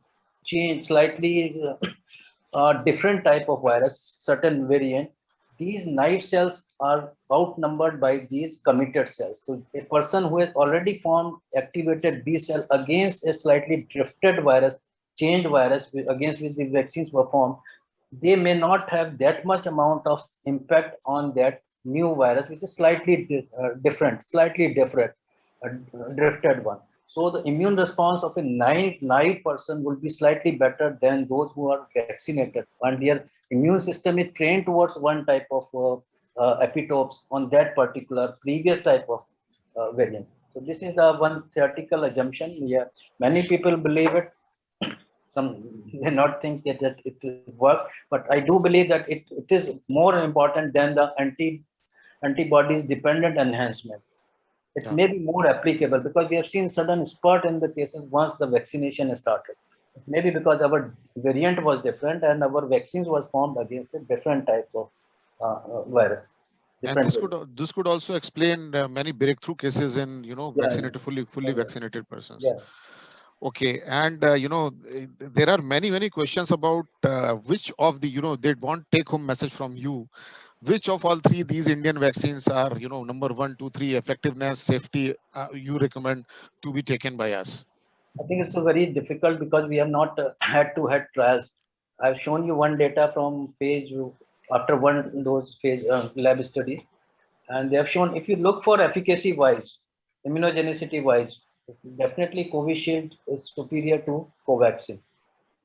But if you look for efficacy against the new emerging variants, I think these spike-based proteins, they are more based vaccines, they are more likely to be affected by these new variants because most of the mutations are taking in the spike protein only, and these are the spike-based proteins. So in that way, if you have good adjuvant like Covaxin has got, it may work slightly better against these variants. And if you, so these, I believe the same with the Sputnik. In terms of efficacy, I put the Sputnik 1, second Covishield, and third would be this thing, Covaxin. And if you ask for the safety wise, I put Covaxin at top, followed by these two. Covaxin, we have more data, AstraZeneca. We don't have much data with Sputnik as far as safety is concerned. And if you talk of the efficacy against the mutants and these variants, I'll put again this Covaxin slightly on a higher pedestal in comparison to AstraZeneca or Covishield. In spite of knowing that Covaxin has got more, breakthrough cases than Covishield Yeah, in real. because lab-based studies, it has worked better than Covishield as far as this UK strain is concerned and 617 is concerned. Okay, then what about this nasal, live vaccine that is in the news to come up in future? And few of the experts are saying that nasal vaccine can change the game of controlling this pandemic. I think the good thing is that with nasal vaccine, you can provide prevention of transmission. Just like you had influenza vaccine, but it was not very effective. The problem with the nasal vaccines is that they provide good protection against the upper airway, but not at the lower lung level. And they are a good inducer of IgA and tissue resident memory T cells, not the IgG. And neutralizing antibodies are not that great with these live nasal vaccines, intranasal vaccines. So you can use them along with these inactive other vaccines, the You have to, you parental have, vaccine. yeah, you have to take one shot, and along with that, Yeah, along with that. In that way, they can vaccine. work complementary and they may have better impact at the ground level. Like OPV and IPV combination. OPV and that, exactly. Okay. And what is your take about the patients of ITP and other on anticoagulants, whether they should stop, or an ITP patient, whether should they take this vaccine or not? I think there's no absolute contraindication, and you should continue whatever medications you are taking. But you have to, those who have the bleeding disorders, they should provide extra pressure to the injection site. The only thing is certain immune modulator like rituximab and methotrexate or anti-rheumatic drugs, they are problematic because you plan your dose when there's adequate gap between the dose of that drug, basically, because they ablate the entire B cell population, so your vaccine may not be very effective. And data is coming, efficacy of these vaccines, even mRNA vaccines, on certain these immunosuppressive drugs like methotrexate and other antimetabolites, and they have shown that only around 10 to 20% efficacy they are neutralizing antibodies in comparison to a naive person who is not taking all these drugs. So they may be safe, but they not be very effective, and you have to use quite judiciously those persons who are taking these specific drugs. You need to give a good interval between, once you stop and then you should take. Okay. Now, what about children who have recovered from COVID? When we can start their vaccination? Because this time children of 2 years and 3 years also got infected. So once they have recovered, when should we start the routine immunization? You know my views, but I'm not in favor of immunizing a very young population. Say around 0 to 5 years, they should not be touched. They don't need vaccination, basically. You can go for adolescent immunization from 12 to 18 years of age, because you see the data. And these 0 to 5 years, they don't need any vaccination. Why you are giving them? No, I'm not talking about COVID vaccination. I'm talking about routine immunization in children who have recovered from COVID infection. I think after 4 weeks, you can very well immunize them.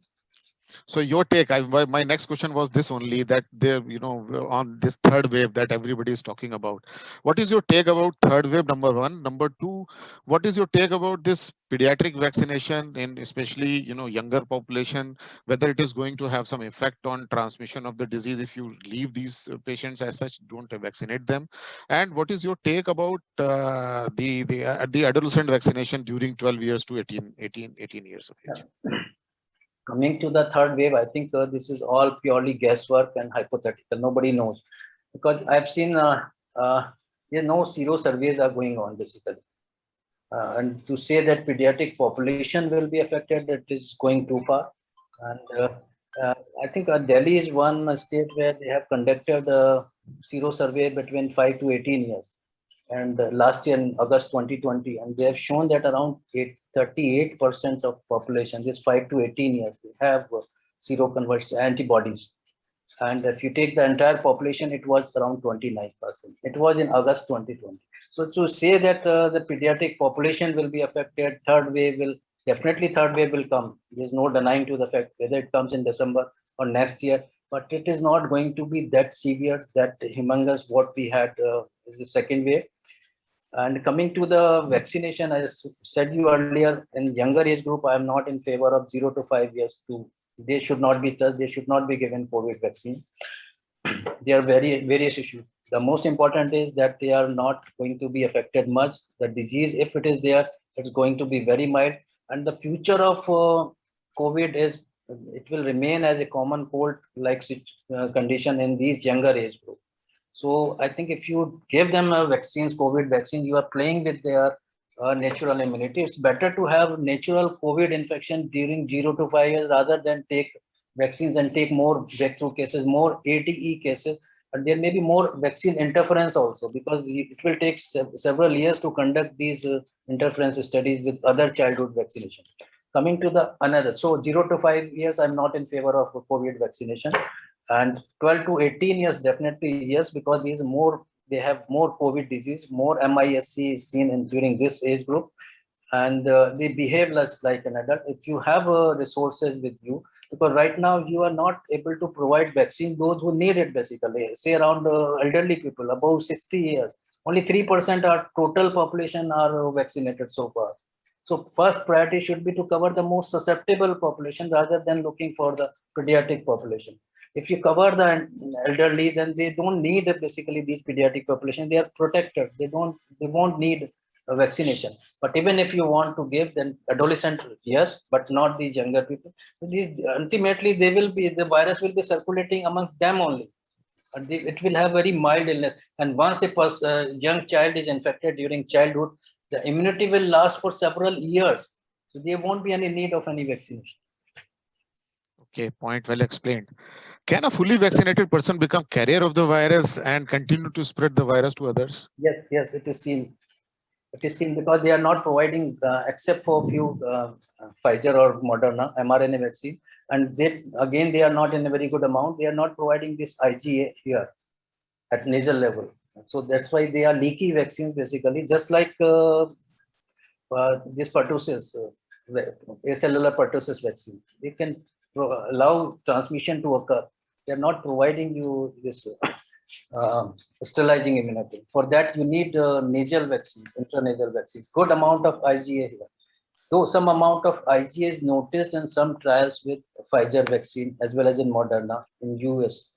But again, to make a comment that it will block all type of transmission is going too far. We have seen in UK, I've shown you one slide that transmission occurred in 50% of vaccinated cases. So even with Pfizer vaccine. So I don't think it will going to reduce your transmission.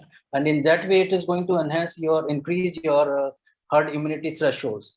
It is not 60, 70. If you are allowing these vaccines, it may be 80, 90%. Okay. So even if there is transmission going on, Israel was able to control, this pandemic like a way everybody is seen, because they are using this mRNA vaccine. Even then, with the transmission of the virus, they are able to control this pandemic. No, at the same time, they were having a very strict lockdown. You see, it was not only vaccines they have worked. Even in UK, you must have heard of Boris Johnson. He said, "Don't live in any fool's paradise that vaccines have done the job." It is the strict lockdowns basically. Even Israel had 3 lockdowns, and they have recently released it.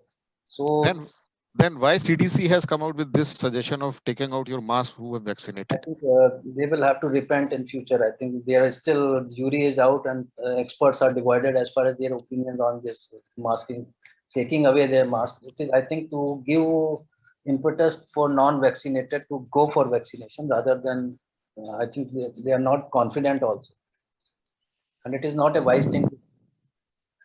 Okay. Now, another, doctors are asking this question repeatedly about this antibody, dependent enhancement.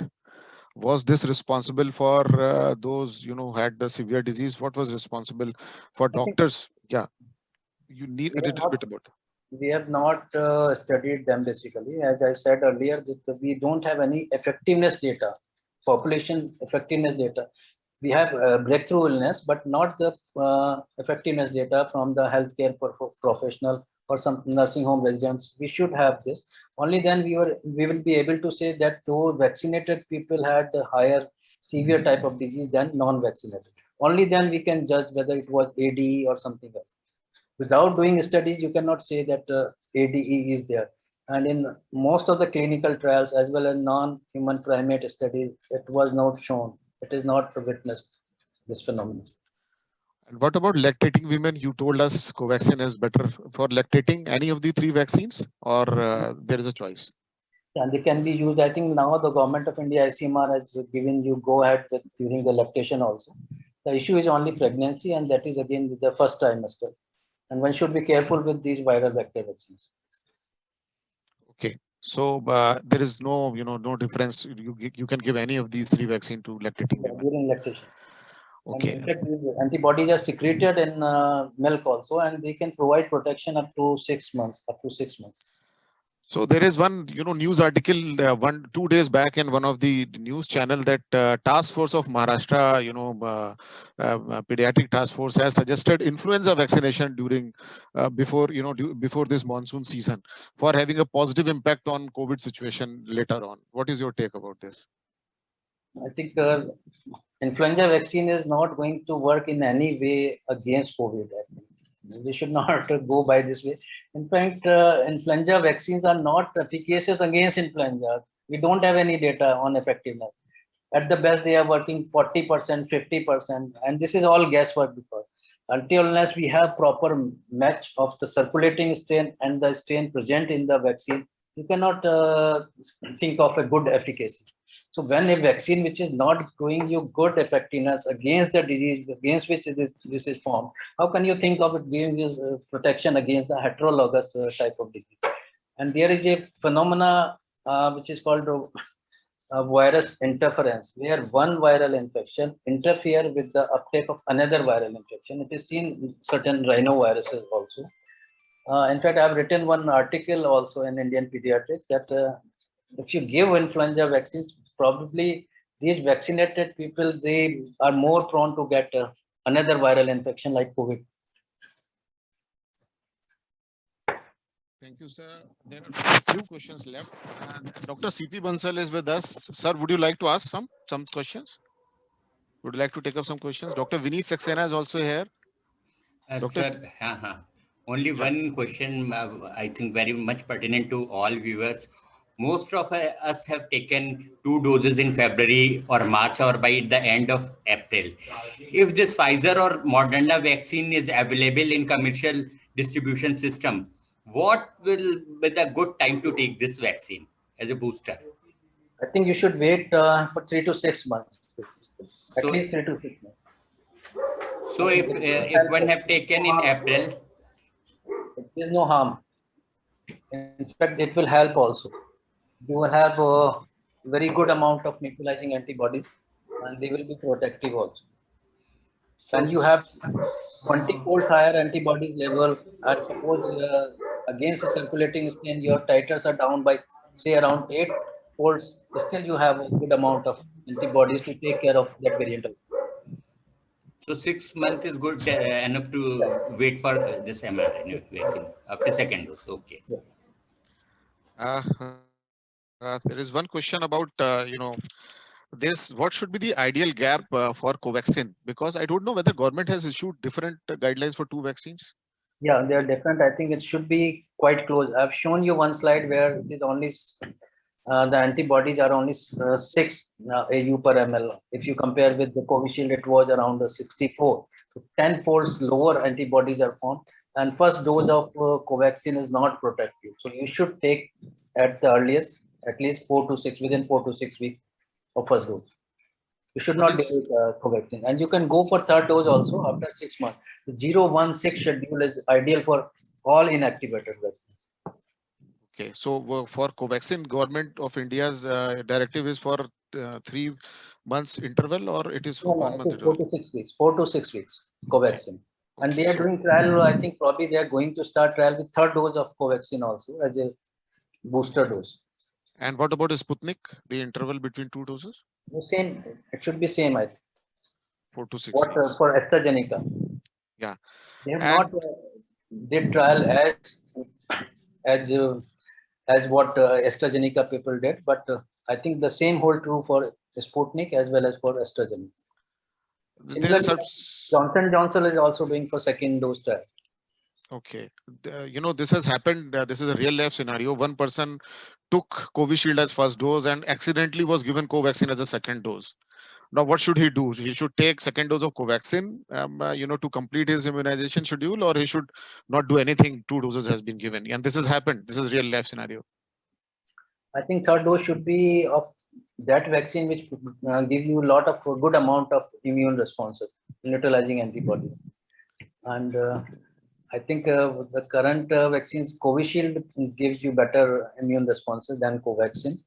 But again, advantage if you take another vaccine, Covaxin, the first dose will be redundant basically if you don't follow it with another dose. So if you have the option, you can go for these mRNA or Novavax vaccine. But right now there is no option. Complete your schedule with whatever vaccine do you want to take. Okay. Okay. Can I have a question, Dr. Vivek? Yeah, please, sir, go ahead. Yeah, one question Dr. Vipin is weighing upon in everyone's mind, that when the vaccination was anticipated, then we'll take the vaccine will be secured. And then there was a claim that when those who have received the vaccine will not be hospitalized and certainly will not be suffering from serious disease. And we see a lot of doctors succumb to the disease having received 2 doses. So now it's clear that the vaccine is effective, but we received was hardly 60%. So what, well, the answer is there, but how do you explain this all phenomena which has happened? This is related to the shock waves, because the people were expecting that they have received the vaccine, they are safe. So what do you mean by 60% efficacy? Does it mean anything? And what is the way forward? Number one, yes, sir. You see, the no vaccine is 100% effective against severe disease, serious disease or death. These are myths.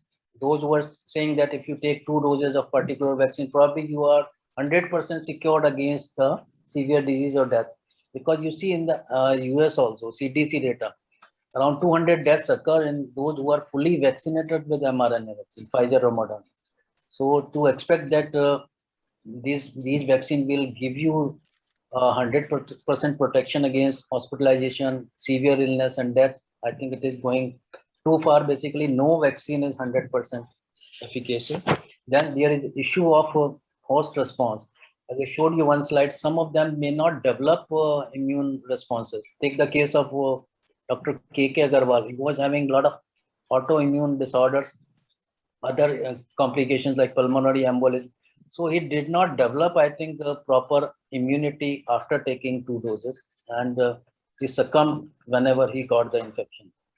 So host responses, vaccine responses, and the protection, and you need to take COVID appropriate behavior. There's no alternative, there's no substitute. Even as Israel, in Yes, UK, sir. in USA, they had all these lockdowns in place whenever these trials were going on or when these vaccines were rolled out. So virus is also have some tricks under its sleeves. So you cannot say that after So the taking. question arises from this answer that seeing the variable responses, is there any way to find out after the vaccination if the individual has generated certain response, he can be feel secured, or just continue to have the COVID appropriate behavior in the same manner without knowing that what the type of immune response his body has generated? I think we are still struggling with the exact immune correlate of protection. I've shown you one slide, and more data is coming towards that neutralizing antibodies, they provide you protection. Okay. And the one surrogate of this neutralizing antibodies is anti-spike, anti-IgG antibody. In few labs, they are started doing neutralizing antibodies also because they need proper assay. But even if you have good amount of anti-spike IgG, it means you have some amount of protection against the disease after vaccination. If suppose you have taken 2 doses and have not developed any immune response, any spike antibodies, it means you should either go for another type of vaccines and forget about whatever doses you have taken earlier. So it is a surrogate protection, surrogate marker for protection, these antibodies. T cells, we cannot look for T cell, but now more and more studies are coming. They are discounting the impact of T cell as far as protection is concerned.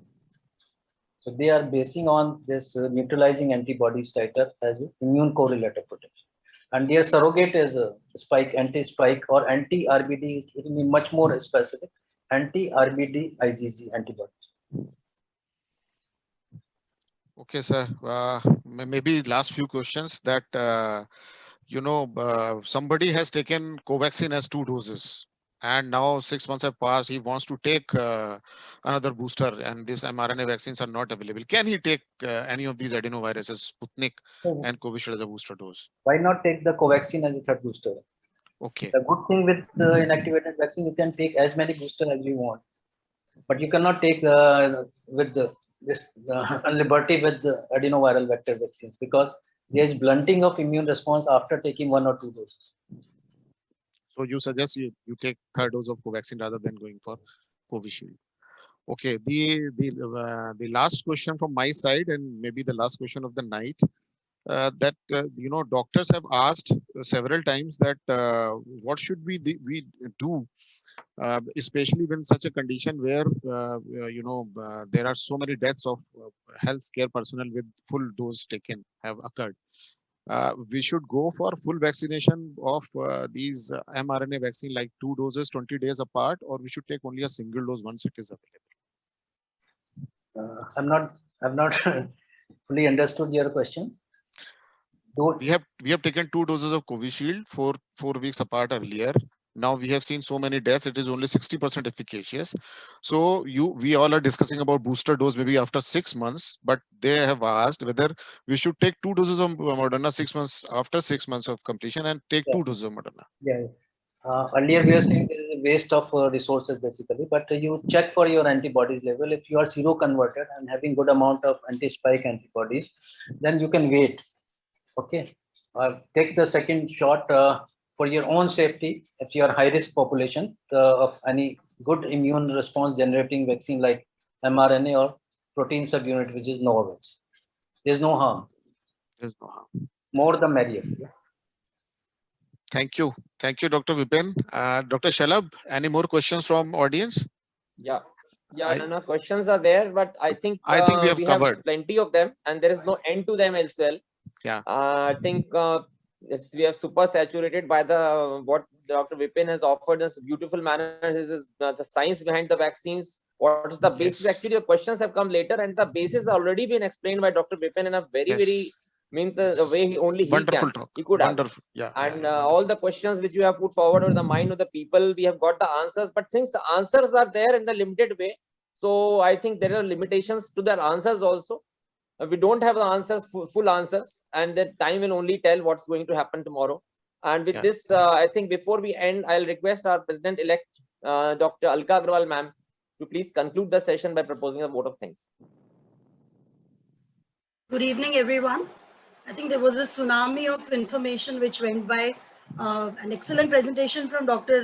Vipin will be an understatement. I think it was a totally unbiased, full of knowledge, backed by science, evidence-based, and right from the beginning, the reasons behind why we are faltering or why the vaccines are doing well, and it was backed by thorough research. I think most of the questions have been answered, but just as Dr. Shalabh said, that there are more of them which have emerged from the unanswered questions.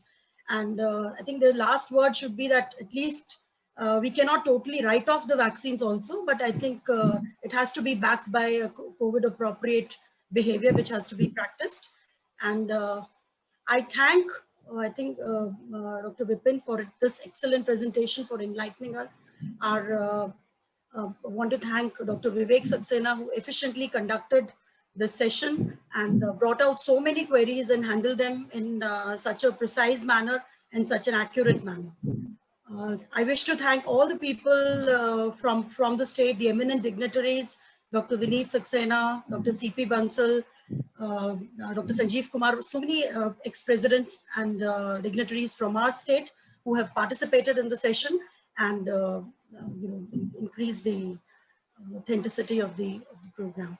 Also, I want to take this opportunity to thank the people who have joined us from outside the state, and I'm sure they have all benefited from this excellent session. So I think we'll call it a day, and good night, everyone. Thank you very much. Yeah, good night. Good night.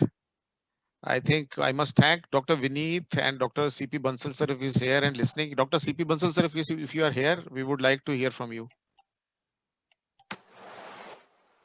Dr. Bansal sir.